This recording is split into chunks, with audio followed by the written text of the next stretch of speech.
Muy buenas tardes a todos y a todas los participantes que nos escuchan en esta tarde de hoy. Es un placer para mí poder compartir con ustedes este espacio tan educativo, tan importante para potenciar las relaciones interpersonales dentro del hogar y en especial con nuestros niños y niñas más chiquitos, con esas criaturas hermosas que le dan un sentido a nuestra vida y que de alguna manera le vamos a delegar nuestras principales fortalezas y firmezas en la vida.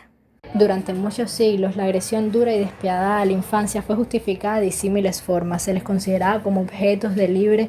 administración y propiedad de los adultos, padres y tutores. Por lo tanto, esto dio lugar a que se llevaran a cabo múltiples formas de abuso y maltrato infantil, que muchísimas veces terminó en el infanticidio. Por lo tanto, después de años de evolución en el pensamiento, en la concepción de la humanidad, se logró sentar las bases para las luchas por los derechos humanos, dentro de los cuales iban a estar la infancia. Esto sucedió a partir del siglo XX. Por lo tanto, de alguna manera estos diferentes tratados y instrumentos jurídicos iban a buscar darle un lugar digno y respetable a la infancia dentro de la sociedad. El siglo XX ha sido testigo de un profundo y dinámico proceso de reconocimiento y protección de los derechos de los niños, niñas y adolescentes, cuya máxima expresión ha sido la aprobación por las Naciones Unidas de la Convención Internacional sobre los Derechos de los Niños, Niñas y Adolescentes, aprobada el 20 de noviembre de 1989. Desde comienzos de siglo es posible observar la tendencia a acordar un conjunto de principios de carácter universal para la protección de estos derechos de la infancia. En 1924, la Sociedad de las Naciones adopta en su quinta asamblea el primer texto formal, conocido como la Declaración de Ginebra. Posteriormente, en 1959, la Asamblea General de las Naciones Unidas adoptará la Declaración Universal sobre los Derechos de la Infancia. En consecuencia, los niños, niñas y adolescentes son titulares de todos los derechos que las constituciones, las leyes y los instrumentos jurídicos reconocen para cada persona. La Convención Internacional sobre los Derechos del Niño es un tratado internacional que fue ratificado por la mayoría de los países o estados partes de la ONU, entre los que se encuentra nuestro país Cuba, que lo aprobó o se ratificó a esta convención en enero de 1990. Esta convención representa el consenso entre las diferentes culturas y sistemas judiciales de la humanidad en aspectos tan esenciales como la relación del niño con las familias, los derechos y deberes de los padres y del Estado y las políticas sociales dirigidas a la infancia. En cuanto a los principios que van a regir este gran entramado de derechos del niño, encontramos estos que se muestran a continuación. Y bueno, en definitiva, lo que se propone con la idea rectora o con el principio del interés del niño es justamente que la consideración del interés del niño debe primar al momento de resolver sobre cuestiones que le afecten. En realidad, este principio solo exige tomar en cuenta o en consideración al niño como un ser humano, como un verdadero sujeto poseedor de derechos que deben ser respetados y considerados, especialmente por los adultos y por el Estado. El interés del niño de alguna manera intenta rescatar una imagen nueva, un concepto de infancia diferente a los anteriores y aceptar que los niños sí son capaces y sí pueden pronunciarse. Uno de los principios que está muy relacionados con este aspecto de la participación y de la consideración de la infancia como sujetos activos y protagónicos de su vida es el derecho a la participación. El principio de la participación, que de alguna manera lo que busca es que los estados reconozcan que, atendiendo a la madurez psicológica y al desarrollo de estos niños, niñas y adolescentes, ya se van a encontrar en condición y a ser capaces de tomar decisiones y participar activamente en las actividades que tienen que ver con su vida y en la toma de decisiones. Con respecto al principio de la no discriminación, este principio busca que de alguna manera estos derechos sean para todos y todas, es decir, que no exista ningún tipo de condición económica, de discapacidad, de raza, de cultura, de etnia, que vaya a hacer que algún niño, niña o adolescente quede desprotegido de estos derechos. Y en cuanto al principio de la supervivencia y desarrollo, habla de que los estados tienen que hacer todos los esfuerzos para poder garantizar el derecho principal, que es el derecho a la vida, al crecimiento, al desarrollo, con total armonía y sanidad.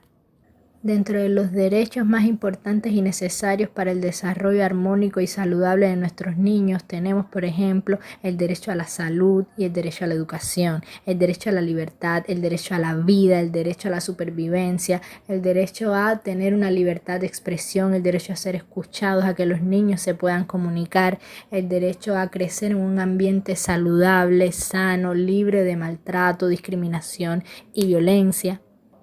Por lo tanto, a no ser víctima de malos tratos, el derecho a la libre asociación y desenvolvimiento, el desarrollo a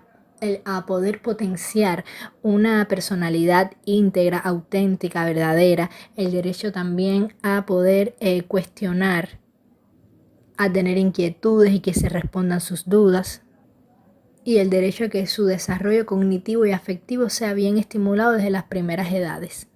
Como ya hemos mencionado anteriormente, con la Convención se intenta romper con este concepto cosificado de la infancia, donde a los niños, niñas y adolescentes se les veía como objetos, como incapaces, como seres desvalidos que dependían de los padres y que por lo tanto estos podían hacer y deshacer según entendieran que era lo mejor para ellos desde sus concepciones de adulto. Por lo tanto, en la convención se intenta apostar por un concepto más activo, ¿no? De sujetos protagonistas que tenían la capacidad de tomar de alguna manera sus decisiones a medida que crecían e iban madurando psicológicamente. Esto es representado por el concepto de la autonomía progresiva, el cual es un concepto que reconoce a los niños, niñas y adolescentes como personas sujetas de derechos, por lo cual esto implica que todos los derechos debían ser reconocidos, respetados y garantizados. Además, esta autonomía progresiva define que tienen la capacidad de tomar decisiones y asumir responsabilidades de forma gradual a medida que estos van creciendo y se van desarrollando. Por lo tanto, el Estado, su principal función es garantizar que existan estos escenarios, estos espacios de crecimiento para que vaya asumiendo paulatinamente todas estas responsabilidades y libertades, por lo cual las diferentes instituciones podían ir liberándose en el mejor sentido de la palabra, de las responsabilidades que se tienen con la infancia. En este periodo de la pandemia del COVID-19 hemos visto que de manera universal todas las familias han sido muy afectadas y en especial tenemos una víctima muchas veces silenciosa e invisibilizada que son nuestros niños, niñas y adolescentes. De alguna manera las familias se han visto desbordadas sin recursos personales para lidiar con la situación de la pandemia, con la incertidumbre, con el temor a la muerte, con el temor a las pérdidas y a la enfermedad. Uno de los casos que se ha dado con más urgencia es que los padres no han sabido cómo informarle a los niños acerca de lo que está pasando, cómo explicarles sin generarles miedo, sin generarles pánico, que estamos en una situación excepcional que genera mucha angustia y mucha ansiedad. De hecho, de manera general, muchos trastornos psicológicos se han incrementado o han emergido en esta etapa, como lo es la ansiedad y la depresión, así como trastornos obsesivos compulsivos, porque de alguna manera se han incrementado los desajustes a nivel emocional. En el caso del derecho a la salud, por ejemplo, hemos visto que los niños no han tenido la posibilidad en todos los países de poder acceder a esta vacuna que de alguna manera es inmunizadora. Es una de las medidas, de las estrategias que se ha tomado a nivel universal para intentar ponerle freno a esta pandemia. Por ejemplo, en nuestro país eso no ha sido un problema que hemos tenido, pero de alguna manera los niños requieren, necesitan y solicitan ser informados sobre esta cuestión. Cuáles son los pros, cuáles son los contras, los beneficios y cómo de alguna manera esto es un ejemplo de revolución y de esfuerzo inminente por parte de nuestro sistema de salud. El derecho a la educación también se ha visto afectado porque de alguna manera los sistemas de educación han tenido que reinventarse con las estrategias, con mecanismos para lograr no frenar este proceso de desarrollo, de formación y de educación tan importante que siempre ha propiciado la escuela, por lo que los padres han tenido que asumir un papel mucho más activo, mucho más presente, de mucha más atención, de estar pendientes si los niños realizan las tareas, la calidad de estas tareas, si están siguiendo las teleclases, ¿no? En el caso de nuestra experiencia cubana. Por lo tanto, hemos visto que esto ha representado todo un reto para nuestras familias. Por otro lado, uno de los problemas más serios que realmente hemos visto es que a nivel mundial se han generado un aumento importante de los casos de violencia y de maltrato a nivel intrafamiliar, siendo las principales víctimas en estos casos la mujer y las niñas y adolescentes, porque de alguna manera todos sabemos que desde la violencia de género históricamente la mujer siempre se ha visto como objeto más frecuentemente víctima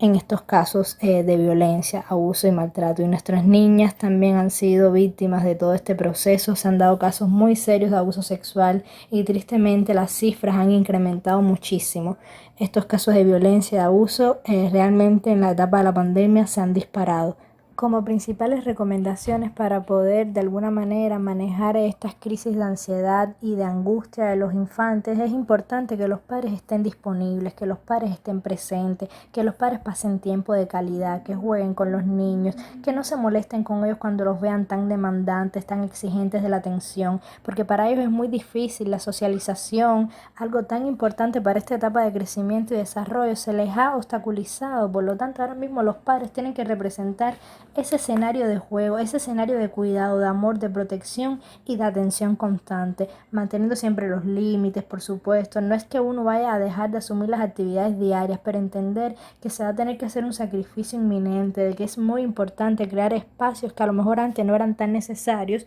porque los cubría la escuela, los cubrían los amiguitos. Entonces los padres tienen, los adultos de la casa, tienen que tratar de hacer que el niño dentro de su propia casa cree un escenario, cree un espacio de paz, de juego, de diversión, que se les aclaren sus dudas, que se les dé información sobre la COVID-19, siempre teniendo en cuenta su madurez y su capacidad de comprensión. Se debe tratar de informar, se debe tratar de bajar los niveles de incertidumbre y de angustia. Hay que permitirles, por otro lado, la posibilidad de expresión emocional mediante el juego, mediante el dibujo, mediante la comunicación, mediante el canto. Los niños son seres que comunican demasiado, comunican por todas partes, y esos hay que estar atentos a esas señales y darle la posibilidad de que tengan este escenario, este contexto de libre expresión de sus emociones, tanto de las emociones más difíciles, más duras para los padres y para ellos, así como las más bonitas y las más esperanzadoras. Por eso mismo se recomiendan estos juegos, estos dibujos, estos intercambios, esta comunicación directa, franca, con nuestros menores de la casa y con nuestros adolescentes, por supuesto. Para concluir, solo quisiera invitar a todos los padres, las madres y todos los adultos que nos escuchen, que tengan a sus niños y niñas en las casas. Les invito a que consulten la convención, a que la conozcan, para que vean cómo a partir del reconocimiento de sus hijos como sujetos de derecho podemos crear a ciudadanos más felices, más responsables, más consecuentes, más coherentes con el ejercicio de la ciudadanía. Una vez que los niños se sienten respetados de alguna manera, no sientan que tienen un trato indigno, un trato de devaluación, esto siempre va a generar mayor autonomía, mayor confianza, mayor seguridad, y por lo tanto esto va a potenciar su desarrollo. Así que los invito a que conozcan la convención y a que eduquen a sus hijos para ser sujetos de derechos responsables y activos, protagónicos de su propia vida.